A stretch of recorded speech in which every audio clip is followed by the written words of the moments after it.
पंढरपूरमधील अनिलनगर भागात राहणाऱ्या अवघ्या 12 वर्षाच्या कृष्णा शिंदेने लॉकडाऊनचा सकारात्मक उपयोग करून संपूर्ण गीता मुखोद्गमन करून दाखवली। एकाग्रता आणि स्मरणशक्तीच्या जोरावर गिनीज बुक ऑफ वर्ल्ड रेकॉर्डमध्ये नाव नोंदवण्याची संधी त्याला मिळाली असून कोरोनाच्या काळामध्ये सगळीकडे लॉकडाऊन होते। संपूर्ण जग या काळात ठप्प झाले होते। या 2 वर्षाच्या काळात त्यावेळी 9 वर्षाच्या कृष्णाने मोबाईल तसेच धार्मिक ग्रंथातून गीतेचे तब्बल 700 श्लोक मुखोद्गत केले। कृष्णाने हे सर्व श्लोक केवळ 55 मिनिट आणि 51 सेकंदांमध्ये म्हणत एक विक्रम केला आहे। कृष्णाच्या घरची परिस्थिती हालाकीची असून विठ्ठल मंदिरामध्ये त्याची आई देवाला नैवेद्य बनवण्याची सेवा करते, तर वडील मिळेल ते काम करून संसार चालवतात। मोबाईलवर learngita.com या संकेतस्थळावर जाऊन कृष्णाने गीतेच्या श्लोकाचे शिक्षण घेतले।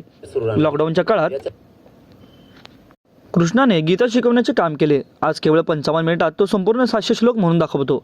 कृष्णाची गीतेतील आवड पाहून उत्तर प्रदेशातील इस्कॉन गुरुकुलने त्याच्या शिक्षणाची सगळी जबाबदारी घेतली असून कृष्णा सध्या तेथे शिक्षण घेत आहे।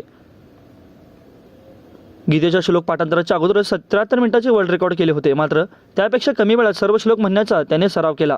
सरावानंतर अवघ्या 55 मिनिट आणि 51 सेकंदांमध्ये संपूर्ण भगवद्गीता त्याने म्हणून दाखवली। त्याचा हा तयार केलेला व्हिडिओ आचार्यांनी वर्ल्ड रेकॉर्डसाठी पाठवला होता। या व्हिडिओची दखल घेऊन तेथील पदाधिकारी लवकरच इकडे येणार असल्याची माहिती त्यांच्या आईवडिलांनी दिली असून आता ही मंडळी घेऊन या गीता पठण कामगिरीचे प्रत्यक्ष पाहून गिनीज बुक ऑफ वर्ल्ड रेकॉर्डमध्ये त्याची नोंद घेणार आहेत।